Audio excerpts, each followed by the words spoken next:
Let me tell you a little story about an automotive scandal that was somehow both among the biggest con jobs in the history of the industry and an oft-forgotten footnote within it. It's a story that begins with a foreign decision that would have far-reaching domestic consequences.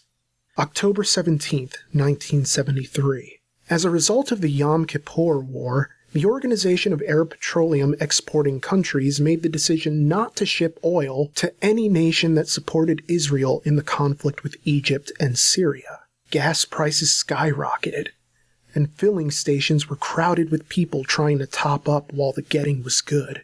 The economic impact on the United States could not be overstated, as the Arab oil embargo revealed the extent to which the United States was reliant upon Middle East oil. Of course, it also altered the course of the automotive industry in the U.S., which had been riding high on the hog of gas-guzzling land yachts. Put simply, the embargo increased the demand for smaller, more fuel-efficient vehicles and consequently led to the explosion of the import market, which to that point hadn't been doing too well. For example, a report by Ward's Auto states that in 1950, imports accounted for just 21,287 units annually in the United States. By 1977, in the years following the embargo, imports topped 2 million units per year. Although the fuel embargo was lifted in March of 1974, a short 5 months later, the price of oil had already ballooned from $3 a barrel to nearly $12, with the penalties trickling down to the American public, who suddenly found fuel less affordable than at any point in history outside of wartime. So you can't exactly blame the public for turning to imports in droves. And what's interesting is that the oil crisis prompted people to take chances on cars they might not have otherwise driven, only to then discover that, hey, this little import is actually kind of fun. I'm talking your RX-7s and Celicas of the world, with their nimble, sporty feel and their unique look. Sure, fuel efficiency was the catalyst, and cost was a definite factor, but imports wouldn't have become a mainstay in North America if consumers didn't genuinely love driving these smaller cars. Hell, Toyota went from nearly going bankrupt in 1949 to suddenly surpassing Volkswagen as the top import brand in the United States. And that's just one example. Domestic manufacturers struggled to keep up, which made potential investors susceptible to anything that sounded like it could save the American auto industry from foreign dominance. Enter Liz Carmichael, an engineer, an entrepreneur, an apparent jack of all trades, offering an improbably shaped, yellow-painted, three-wheeled car called the Dale. A vehicle that proposed to solve the gas crisis through fuel efficiency and space-age technological advancements.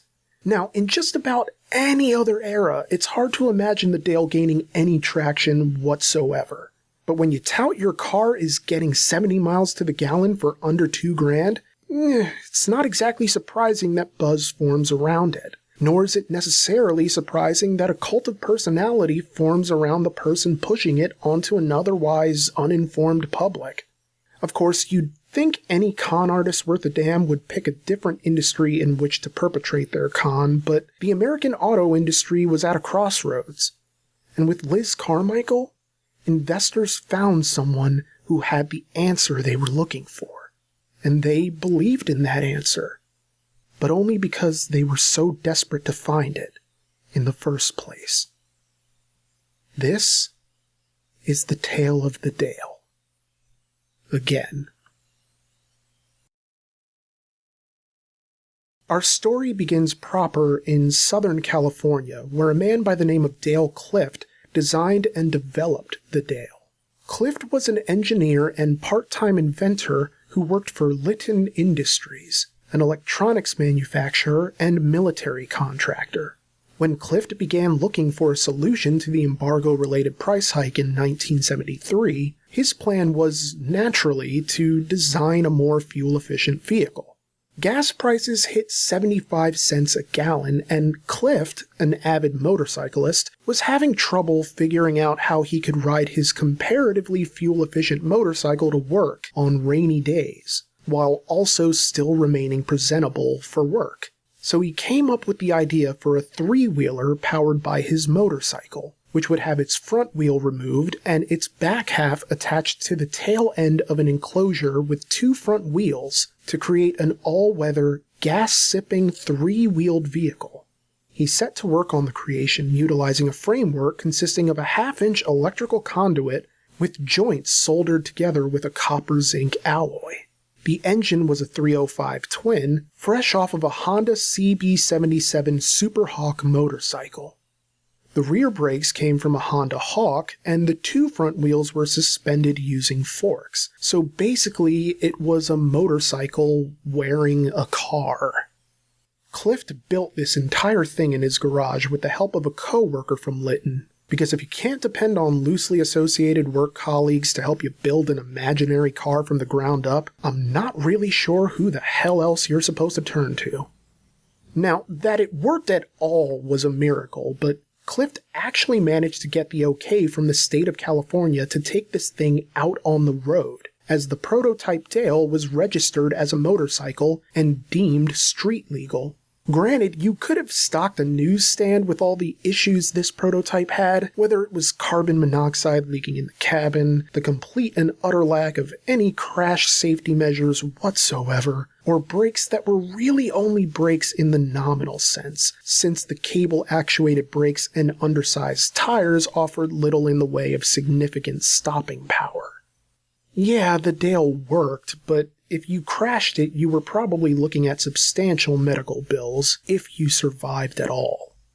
In short, the difference between the Dale and a proper car was wider than the gap between people who learn a language for self-enrichment and the people who learn just enough of another language to impress those who don't know any of it at all.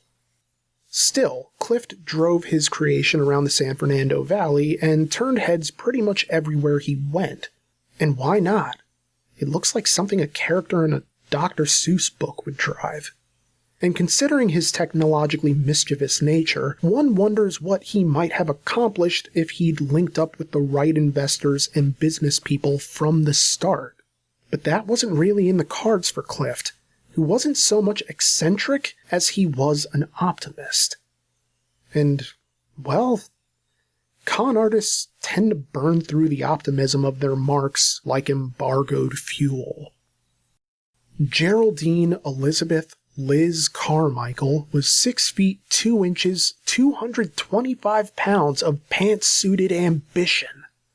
According to those who knew her, she was a charismatic figure with a deep voice and an imposing physical presence, and an origin story worthy of a comic book superhero. At different times, Liz presented herself as a farm girl from Indiana who built her first car at 18, a businesswoman who studied at the University of Miami, an ex-stock car racer, an OSU graduate with more degrees than a thermometer, and a widowed mother of 5, whose beloved husband was a NASA structural engineer before dying in 1966. And while there was nothing that necessarily precluded those different aspects of Carmichael's life from having all happened, the stories themselves had enough holes that you could climb them like a rock face. Granted, had anyone actually tried to verify Liz Carmichael's identity, she probably would have been found out, since it's hard to find independent corroboration for anything she presented as fact, except for one facet of her story, which we'll get to in a bit. But needless to say, everyone took her at face value. Or rather, I should say that while not everyone who interacted with Liz Carmichael believed every detail she presented about her backstory, no one had any immediate reason to suspect she wasn't the business person and engineer she claimed to be. Liz Carmichael fashioned herself an entrepreneur, with an eye towards developing experimental vehicles through her business, 20th Century Motor Car Corporation, a name lifted almost verbatim from Atlas Shrugged, because, of course it was. Dale Clift was put in touch with Carmichael by a stranger who approached him while he was out to dinner with his wife at a restaurant on Ventura Boulevard in 1974, which is pretty much how I always imagined a business happening in the 1970s. You see, Liz Carmichael looked at the concept of the Dale and saw dollar signs. In her mind, all the car really needed was her promotional muscle behind it. And apparently she was convincing enough to get Clift to sign over the production rights to the vehicle in exchange for potentially millions in royalties if the car proved successful, which Carmichael all but guaranteed it would be. And why wouldn't Clift believe her? When you have someone proclaiming your invention to be the future of the auto industry, and that person is offering to pay you millions for the privilege of sharing it with the world, it can be hard to resist. Even if the advance check was only for $1,001. But then Carmichael was only just getting started. It would all even out eventually, right? Well, you see, that's kind of the problem. Carmichael was only just getting started. To get the Dale off the ground, Carmichael set up an office in Encino, California, and began to make public statements about the three-wheeler.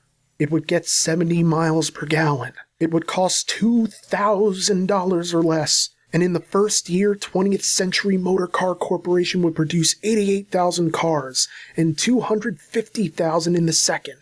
Carmichael's goal was, quote, to knock the hell out of Detroit and rule the auto industry like a queen. A bold declaration, but one viewed as a warning sign among those close to Dale Clift, who didn't immediately sense anything was amiss. Richard Smith, a friend of Dale Clift's, who at the time had been working at the GM assembly plant in Van Nuys, California, quickly became suspicious of Carmichael. In his book, The Dale Automobile, An American Dream, Smith would recall that GM's Van Nuys plant had roughly 5,000 people employed across 2 shifts with 2 separate floors containing several million square feet and a ton of equipment, including paint-drying ovens on the roof. And with all of this manpower and all of this equipment, they could only manage 250,000 units per year after countless years of operation. Yet Carmichael was boasting about the production capabilities of a company in its infancy, with almost no evidence to suggest 20th Century had the resources or the infrastructure to rival a Big Three automaker. Smith would write, quote, Liz made the statement that 2 men could produce a Dale body every 6 minutes. Come on, give me a break. As I choked on this information, I began pointing out a few doubts I had to Dale.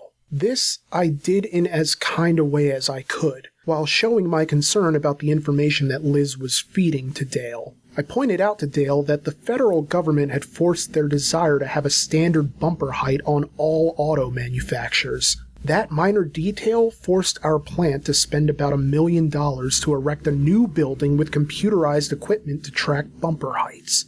The answer I got from Dale was that, we will get all that. End quote.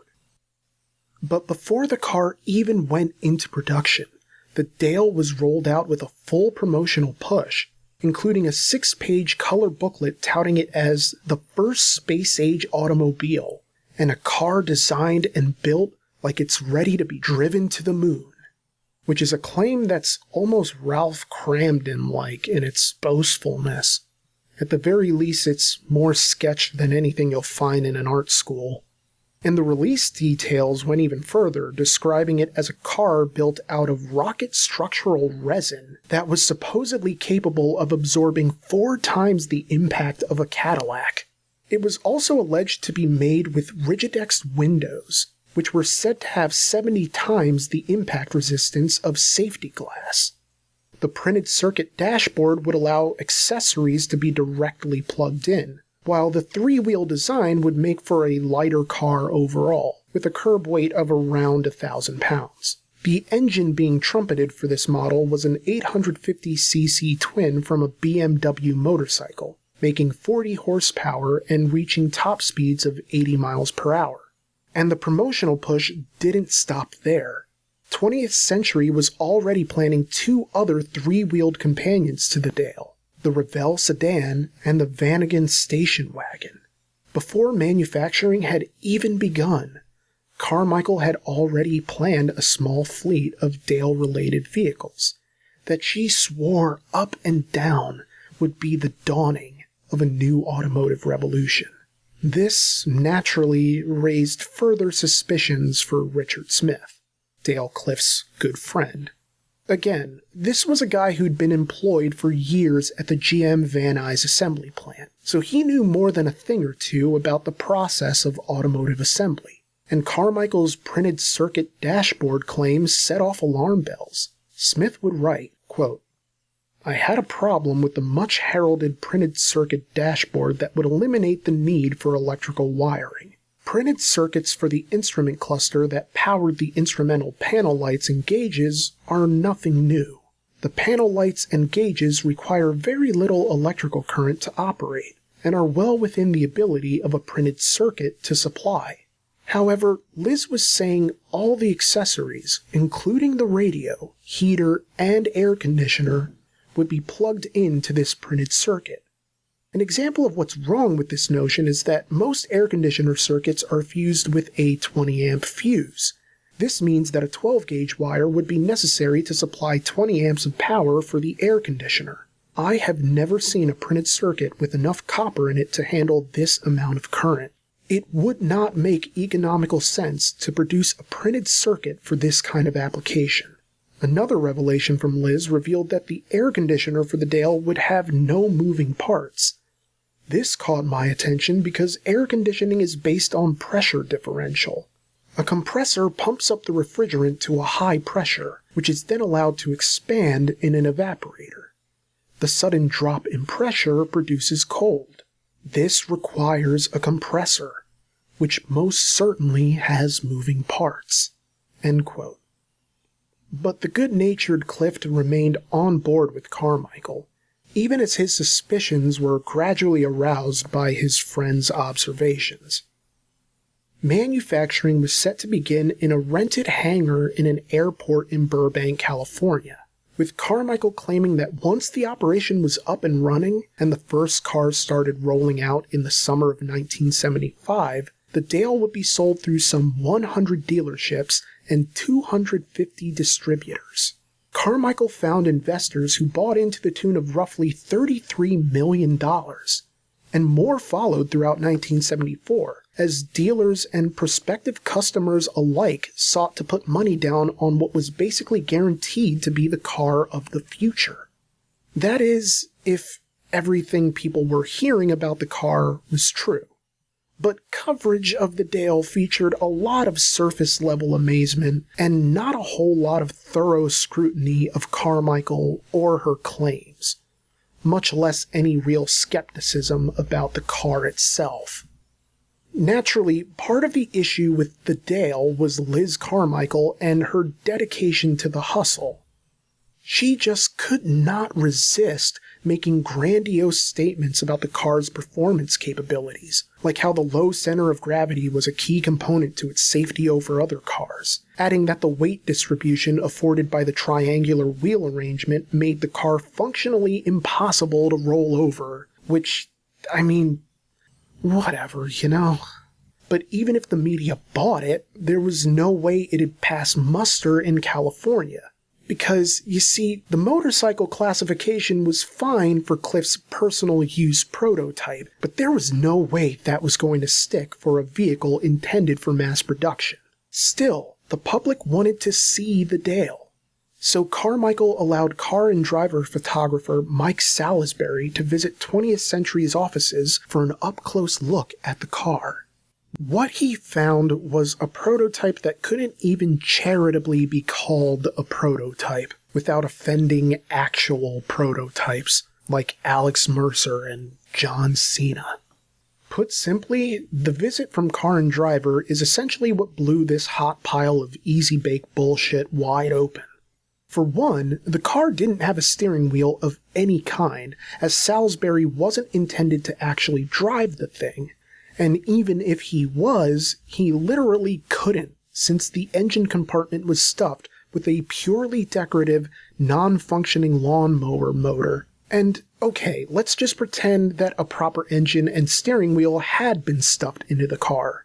Even if the car had all of that, Mike Salisbury wasn't about to be traveling anywhere because the Dale lacked a damn gas pedal. It wasn't just that nothing on the car worked, it's that the Dale lacked many of the things that make a car a car.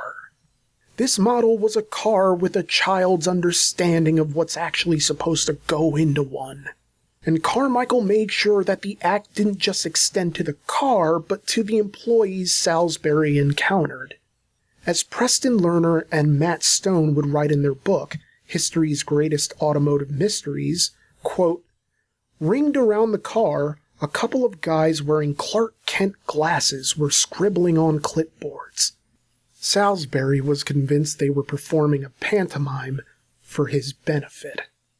End quote. Yup, gotta look busy here at 20th Century, where everything is totally on the up and up. And we're definitely not just pretending that this car is happening. Everything about the Dale just had the whiff of pure artifice.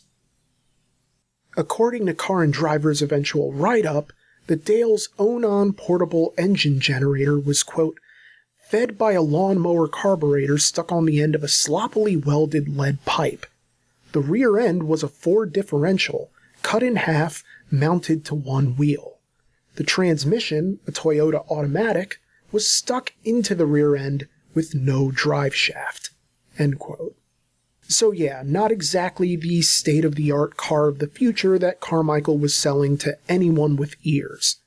And yet, despite a more showroom-friendly model of the Dale being put on display at the LA Auto Show that year, Carmichael couldn't backpedal the media's sudden apprehension about the car. Among those to witness the Dale up close during this time was investigative reporter Pete Noyes of KABC-TV, the Los Angeles ABC network affiliate. Noyes was an instrumental figure in bringing the dubious nature of the Dale to light. Through his visits to 20th Century, Noyes discovered a complete lack of an axle on the display model, as the wheels were nailed in place with a 2x4. And his surprise visit to the abandoned Lockheed factory 20th Century claimed to be using to assemble cars revealed not one single car, tool, or machine whatsoever.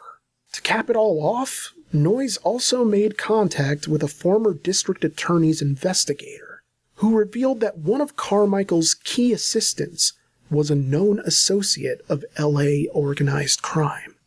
So Noyes took his findings and began running reports on the Dale on KABC-TV, producing alongside on-camera reporter Dick Carlson. The Dale car, a dream or a nightmare, began as a feature story on the ABC affiliate, but quickly became a full-blown Peabody Award-winning series that brought the scam to wider public attention. The investigation debunked some of the outrageous speed and safety claims made by Carmichael, and subsequent inquiries by law enforcement called her entire past into question. Although the public at large didn't know it yet, investors and business partners would soon get reality doled out to them in installments, like the world's most disappointing subscription box. On the subject of disappointment, Dale Clift seemed to finally see the writing on the wall. Although he'd maintained his faith in Carmichael throughout the early phases of 20th Century's promotional push, his confidence began to wane as the claims about the car grew more difficult to believe. The critical moment came when Carmichael stated to the press that she had crashed a working Dale into a wall at 30 miles per hour with no damage. Clift knew good and damn well that they didn't have a Dale that could even go 30 miles per hour in the first place, much less a Dale that could crash into a brick wall at any speed without sustaining damage. As Richard Smith recalls, quote, "I believe this dishonest statement by Liz was the turning point in Dale's absolute faith in Liz. While the issue about the car achieving 70 miles per gallon could be construed as a matter of opinion, inferring that the car had been driven into a wall at 30 miles per hour when it had not was another issue altogether." End quote. Clift confronted Carmichael at the 20th Century offices in Encino, and it was there that he learned that she planned to move the entire operation out of California and over to Texas, an omission that suddenly became a point of contention between the two business partners. Or, as I should say, ex-business partners. Carmichael cut ties with Clift, telling him to leave and never return. Before Clift could even make it over to the production facility, security had been informed not to allow him onto any 20th Century property. Carmichael would later tell the media that Clift was, quote, "no more important to the company than an office girl," end quote. Just like that, an inventor was shut out of the process of his own creation. Shortly thereafter, Clift met with Richard Smith and handed him a shoebox full of papers. The box contained every document in his possession concerning the Dale and his dealings with Liz Carmichael. He gave Smith $50 and instructed him to place the documents in a safe deposit box, but to keep the location of the box and its key a secret. Clift was concerned someone might come after him or the papers. In the wake of his break from Carmichael, the inventor began carrying a gun with him at all times, fearful of a disgruntled Carmichael or any of the employees who were still loyal to her. However, an avalanche of horrible outcomes would soon begin piling up for Liz Carmichael. Because fraud is one thing, but murder is something else entirely. Even if people weren't recognizing it at the time, there was an influx of increasingly suspicious activity surrounding the Dale, Liz Carmichael, and 20th Century Motor Car Corporation. For instance, Carmichael's decision to move the company to Dallas, Texas, and have their new home base running out of an office near the East 35 interstate was motivated by several factors. For one, there was a complaint brought by the Securities and Exchange Commission which applied a restraining order to prevent Carmichael from doing business in California. There was also interference from the California Corporation Division. When Carmichael continued to tout the utility of the Dale without offering any actual proof, the CCD grew more suspicious and issued a cease and desist, pending further investigation. 3 months after the first cease and desist, a second one came. During this period, Carmichael and 5 of her 20th Century employees were essentially barred from practicing business. In particular, they were prohibited from selling any stock in 20th Century. But although Liz Carmichael did her business in the state, she hadn't actually formed the company in California. 20th Century Motor Car Corporation had been incorporated in Nevada, and so a U.S. district judge sat on the Securities and Exchange Commission case pending a complete audit of the company's finances. Of course, this meant that the assets and records of the company were protected from any further meddling from its employees. In much the same way Liz Carmichael had shut Dale Clift out of participating in the Dale's creation, the government had shut Liz Carmichael out of her own company. Not that any of this really stopped her. As if thumbing her nose at the cease and desist, Carmichael put out help wanted ads and then offered prospective employees stock options in the company.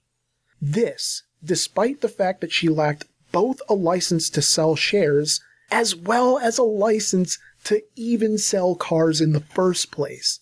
No, seriously, this is a person who wanted to launch a new automotive revolution, but didn't even have a license to be able to sell the cars that she swore would start that revolution. And yet, when confronted with this by the Associated Press, Carmichael doubled down, stating that while she didn't want to sound like an egomaniac, she considered herself a genius who would revolutionize the auto industry. And sure enough, Liz would somewhat revive the Dale's reputation in Dallas by attracting potential consumers who were disillusioned with high gas prices. And this time she had a model with a working engine and everything. Never mind that you couldn't shift worth a damn. It was just enough to get people interested. Hell, Carmichael even managed to get the Dale featured as a prize on The Price is Right in early 1975, despite the car being nothing more than a vague promise of something shiny and new. But there were people who still believed in Carmichael because, again, she provided something people wanted to believe was real at a time where foreign industry was making its presence felt at a deeper level. And yet, for as cool as it probably was to get the Dale featured on The Price is Right, early 1975 wasn't exactly a great time for 20th Century. You see, this is where we get around to the murder part, because in January of that year, an employee named William D. Miller was found dead in his office, the victim of 4 gunshot wounds to the head. The prime suspect in his murder was one of his colleagues in the company, a man by the name of Jack Oliver. Apparently, the two men had served together in San Quentin prison, and their bad blood dated back to their time in the can. I couldn't find any motive for why exactly Oliver killed Miller, or just what the nature of their nebulous bad blood in San Quentin really was. But regardless of the why, the murder resulted in 20th Century coming under greater scrutiny from law enforcement. To be more specific, the California DMV had been suspicious of Carmichael longer than just about anybody, and had kept a detailed record of 20th Century's dealings, which were provided to any agency that requested that information. Naturally, that information was requested by Texas law enforcement, who wished to convene a court hearing to investigate the possibility that the Dale was, in fact, a scam intended to defraud the people of Texas. During that hearing, one of Carmichael's own engineers, a man by the name of John Michael Power, revealed that the Dale wasn't exactly a functioning car. It was merely a Franken car made from the parts of other vehicles to give the basic appearance of a functioning car. There was allegedly no real intention to ever produce the vehicle. And although Power's credibility as a witness came into question over lies concerning the duration and nature of his employment, it was still enough to get indictments handed down for Liz and 9 other 20th Century employees for conspiracy to commit grand theft. So Liz went on the run, bailing from the $100,000 home she shared with her 5 children. And that's bringing it back to one of the parts of Liz's backstory that actually proved to be true. She really did have 5 children, with whom she lived in their 6-figure home, alongside a woman often introduced as a secretary for 20th Century. Now, it appeared that the house was left in a hurry, considering many of Carmichael's belongings were left behind. As police combed through the property, they found a collection of items that didn't make sense at the time, but would in the weeks to come. The search revealed various wigs, padded bras, and hair remover. With Carmichael on the run, the picture suddenly became clearer. Though really, the truth about the Dale would have come to light sooner or later, if for no other reason than the shoddy nature of the cover-up surrounding the car itself. That rocket structural resin and impact-resistant Rigidex body? Simple fiberglass. The 850cc twin? Just a plain old generator engine. It would hardly make it around a Wendy's drive-thru, much less the California highway system. In fact, Carmichael's complete lack of any concrete proof of productivity makes her outlandish media boasts all the more ridiculous. I mean, what exactly did she think would happen? How long did she expect to be able to get away with promising a product, taking money from investors, and then not delivering? Sooner or later, the bill was gonna come due. And naturally, to pretty much no one's surprise, Carmichael didn't even bother trying to provide the appearance of a legitimate business. The 20th Century bookkeeping was comically, historically awful, owing to the fact that 20th Century Motor Car Corporation was largely a cash business. A cash business! I mean, they tried to keep it off the books entirely, thinking that no one would notice the lack of a substantive record for millions of dollars. So it's kind of surprising that it took so long for 20th century assets to be seized, for those indictments to be handed down, and for arrest warrants to be issued. Despite going into hiding, Carmichael was arrested by the FBI after 9 weeks on the run, living in Miami and working for a dating service under the assumed name of Susan Raines. The feds found Carmichael climbing through the window of the house she was renting with her 5 kids, wearing a pink checkered pantsuit and maintaining her innocence, like a college student maintains a houseplant or a Toyota Corolla. I'm just saying she maintained it poorly, but you know what I'm saying. Carmichael was extradited to Los Angeles to stand trial on over 20 different charges, ranging from conspiracy to grand theft to straight-up stock fraud, having cheated over 5,000 clients out of nearly $6 million. Finally, the mystery began to unravel, and the truth behind Liz Carmichael's past came to light. Upon her arrest in the spring of 1975, law enforcement began to research Carmichael's alleged background, and none of it added up. There was no record of Carmichael having attended the University of Miami, no evidence that she had graduated from OSU, and no record of her husband, a supposed NASA structural engineer who died in 1966. Liz Carmichael was revealed to be 47-year-old Jerry Dean Michael, a fugitive who'd been on the run since 1961 for counterfeiting and skipping bail. Over the span of years on the run, Jerry had started dressing like a woman and taking hormones. And with the dramatic change in appearance came a less dramatic change in name. Yes, Jerry Dean Michael took that surname and just added the word car in front of it. Hell, the first name hardly even changed either, as Geraldine is a pretty short walk from Jerry.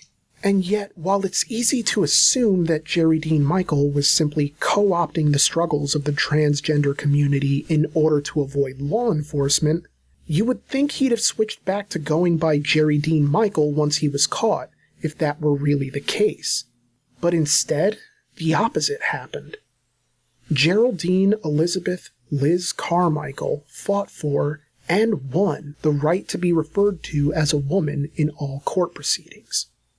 And it eventually came to light that not only had Carmichael been taking hormones, but that she had plans to undergo reassignment surgery. And in a general sense, you really don't go that far if your goal is just to stay out of prison. In fact, evidence suggests Carmichael had been living as a woman since long before perpetrating the Dale scam. That secretary who lived with Carmichael and her 5 kids, her name was Vivian Barrett Michael, the wife of Jerry Dean Michael, and the mother of their 5 children. Her statement in response to increased public scrutiny regarding Liz Carmichael was to defend the person with whom she and their children had lived for over a decade. Vivian told the press, quote, "We love her just as much as we loved him. The children call her Mother Liz, and me just plain Mother." End quote. Liz Carmichael is a complex and divisive figure.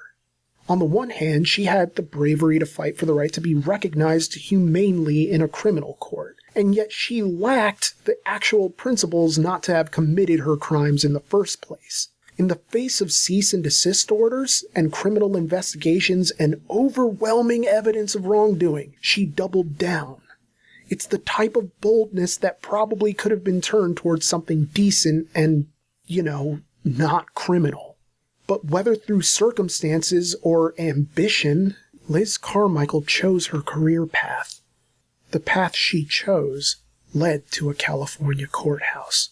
where Liz Carmichael made the brazen decision to refuse counsel and represent herself, which is pretty baffling when you consider the magnitude of the charges facing her. And frankly, her defense wasn't particularly great either. Carmichael claimed that she was being unfairly persecuted for pursuing an idea that was ahead of its time. In a more specific and less figurative sense, her argument was that she wasn't given enough time to bring the Dale to fruition, adding that if it had made it into dealerships, it would have been a guaranteed seller, and the investors would have made their money back. Hell, she even compared herself to Henry Ford, testifying that Ford Motor Company once had no cars and no indication of future viability. Yet Ford found investors to help get the company off the ground. And with time, the end result was a profit of $40 million for one of the investors. Several employees also testified as to their faith in Liz Carmichael, and the certainty that she had every intention of producing the Dale, but was just ignorant about how much money, work, and time would go into its production. Granted, it's hard to use ignorance as a defense when you try really hard to keep finances off the books altogether. But it was part of Carmichael's legal strategy, and it wouldn't be the only strategy she'd employ. As the trial continued, Carmichael's situation grew more and more desperate. Facing who knows how many years in prison, Carmichael took measures that reflected that desperation. Remember Pete Noyes and Dick Carlson, the two reporters who had a hand in blowing the Dale scandal wide open? Both were figures in the trial against Carmichael. The prosecutor in the case pressed Carmichael's financially secretive activity and the lack of any substantive evidence that production on the car would soon commence, or ever commence for that matter, and it made Carmichael angry. And again, it made her desperate. And so, during the criminal trial, Carmichael allegedly reached out to a hitman about taking Carlson, Noyes, and the prosecutor out of the picture. And that hitman actually went through with the attempt. As Dick Carlson, who would go on to become a United States ambassador, would recall, Carmichael's hitman got as far as firing, quote, a rifle shot at Pete, end quote. And although the assassination attempt failed, it illustrated just how far Carmichael would go to secure her freedom. And yet, for a failed defense by a client representing herself in a seemingly hopeless federal case, it actually took the jury a while to come to a decision, as the jury didn't reach a verdict until their 16th day of deliberations. But when the jury came back into the courtroom, the verdict reflected what everyone already knew. It was Judgment Day for Liz Carmichael. On January 24th, 1977, the self-professed automotive revolutionary was found guilty on 26 different offenses, including conspiracy, grand theft, counterfeiting, and, of course, fraud. And although she spent close to 4 years fighting her conviction in appeals, the court slapped down her attempts at clemency. The Dale was the product that brought about Liz Carmichael's meteoric rise, but it was also the product that would become a defining failure, despite her continued claims that she had every intention of producing the car. To hear Carmichael tell it, the Dale was still a possibility, and would be every bit the success she foretold, if it actually got the chance to hit the market. But by now, there was no turning it around, even if, through some insane happenstance, she got the backing of some billionaire venture capitalist. It was too late. Liz Carmichael had radioactive press, and no investor was going to get anywhere near the Dale, even if Carmichael wasn't involved at all. And so Liz Carmichael accepted her fate and resigned herself to a life behind bars, with little hope of ever seeing the light of day. Oh, wait, no, never mind, she escaped. Okay, so basically, after all of her appeals were shot down, Liz Carmichael decided to jump bail and go on the run in 1980. Now, you can blame a TV company for this. You see, they wanted the rights to her story, and so they decided to pay the $50,000 bail while Carmichael awaited her appeal hearing, as if they were going to be the ones in this entire story that would avoid being taken for a ride. But nope, Carmichael accepted the bail and then left the TV company holding the bag. No good deed, am I right? So Liz Carmichael was a fugitive from justice yet again, and she managed to stay that way for nearly 10 years. It wasn't until 1989, when Carmichael's case aired on Unsolved Mysteries, the greatest show in the history of television ever, that she was finally apprehended once and for all. While Carmichael was known to have several male aliases, I imagine at least one of our listeners has, including Jerry Barrett, Mike Moran, Mike Morgan, William Tracy Parker, and William Richard Raines, Carmichael didn't make the choice to hide as a man. Instead, she was discovered living in a small Texas town under the alias Catherine Elizabeth Johnson. But here's the real kicker. The name of that small Texas town where Carmichael's flight from justice came to an end was Dale. Dale, Texas. That's wild. She was arrested and returned to California to serve her sentence in an all-male facility. And yet, in another twist, it turns out that for all that running, all that appealing in any court that would listen, Carmichael served only 32 months for the Dale scam before being released on parole. 32 months! Liz Carmichael served her time and was released, and thus the Dale faded into automotive legend, because so did Liz Carmichael.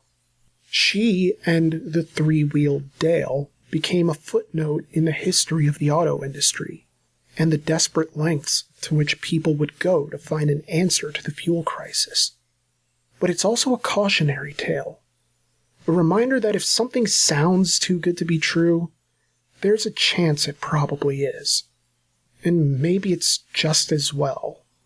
Awkward-looking yet fuel-efficient three-wheeled car isn't exactly a concept anybody needs to revisit anytime soon. And yet, well, about that. So Paul Elio is a man who founded Elio Motors in 2009, with the goal of producing a three-wheeled autocycle that could get 84 miles to the gallon on a base price of $7,300, which, when you adjust for inflation, is actually cheaper than the $2,000 Liz Carmichael planned on charging for the Dale. That $2,000 would come out to around $10,186 today. But while the car was due to be released in 2012, it's been delayed year after year after year.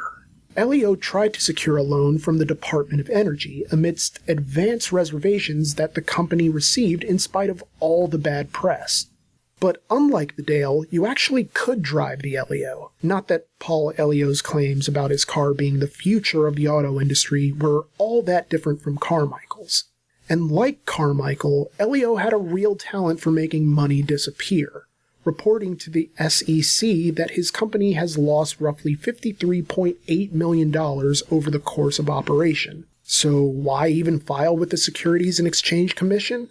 Well, the intention was to establish an IPO for its stock, with the goal of raising $100 million in capital. Elio said that if the goal was met, production would begin in 2019 at the very earliest. More specifically, Elio was aiming for production to begin in December 2019. So yeah, I'll believe that when I see it. Until then, it's just the tale of the Dale revisited. As for Dale Clift, the inventor of the vehicle Carmichael repurposed for her fraud, that $1,001 check was all he received out of the promised $3 million in royalties for the Dale, along with a second payment in the form of a $2,000 check, which bounced. Clift would eventually found the Dale Development Company to house all his ideas and patents, and he basically lived the tireless life of an inventor, always brainstorming, always creating, although none of his subsequent inventions would be as famous as the Dale. Sadly, Clift died long before Carmichael's 1989 arrest, passing away in 1981. And it's kind of sad that Clift went to the grave with Carmichael still free. In the last years of his life, Clift tried to rehabilitate his image, even though I'm not sure anybody blamed him for Carmichael's actions in the first place. As his friend Richard Smith would write, quote, "The biggest area of concern for Dale was his good name. He worried over the prospect that because of so much press, people would forever link him with the scandal. That prospect troubled him for the rest of his life, to the point he would explain his position on the subject to anyone who would listen. He armed himself with a 3-legged easel with all the important paperwork attached. He would display it and answer questions wherever he was invited, and some places he wasn't. It became evident that Dale was a person of extraordinary personal integrity." End quote. And perhaps that's how he should be remembered, even if the car bearing his name isn't exactly looked upon as fondly. As for the Dale itself, only 3 were ever built outside of Clift's original mock-up, which is now lost. I've tried to locate them, and the best I could do was info that a design model lacking an interior is supposedly on display at the Museum of American Speed in Lincoln, Nebraska. The mock-up originally stored at 20th Century's office in Encino is currently housed, though very rarely displayed, at the Peterson Automotive Museum in Los Angeles. And the final Dale, the sole working prototype, was allegedly purchased at auction by well-known car collector Barry Mayton. Despite Mayton's vow to one day restore the Dale, it remains in his private collection. As for what became of Liz Carmichael, conflicting reports have her passing away from cancer in 2004, while another had her living in Austin, Texas, with her daughter, operating a roadside flower-selling business, using either homeless people or children to sell roses, depending on your source. At the end of the day, the tale of the Dale is that of a con artist who pulled the wool over countless eyes, and yet that criminal remains fascinating, not solely because of what she did or because of who she was, but because of her commitment to the notion that the car itself was viable. Maybe it would have been, had the right people gotten hold of the idea. But it almost seems like a car that was destined to fail. A business that, irrespective of con artists, clandestine backroom dealings, media coverage, or court proceedings, had all the sustainability of the embargoed fuel that kicked this whole thing off in the first place.